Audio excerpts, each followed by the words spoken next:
Defense attorneys for Ken Paxton filed nearly a dozen motions over the weekend, up against the deadline to do so.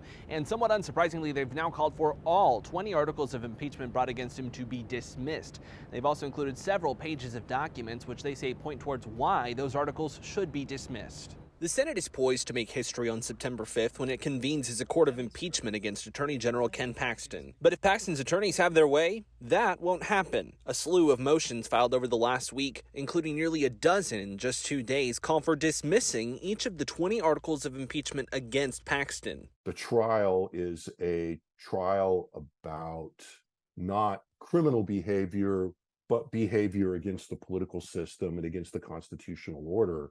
And that's ultimately how he's being judged and what he's being judged on. But their motions sometimes take on a new argument. At one point in a motion to dismiss one impeachment article, Paxton's attorneys write, even if the House could prove beyond a reasonable doubt that the unidentified rulings underlying Article 3 were legally incorrect, and they cannot, such a mistake would not warrant the extraordinary remedy of impeachment and removal.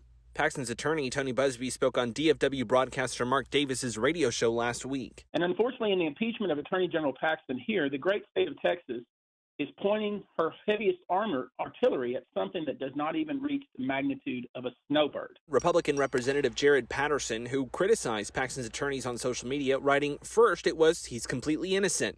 Then, well, maybe he did something, but it was before the election. Now it's okay, what he did was wrong, but it wasn't that wrong. As for the outcomes of those motions, we'll know more on how the impeachment court will respond as we near the trial in September.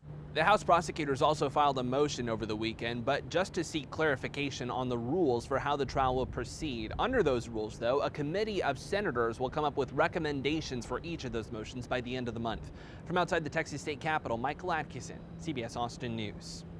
Thank you for watching. Please hit the subscribe button and get the latest news by downloading the CBS Austin News app.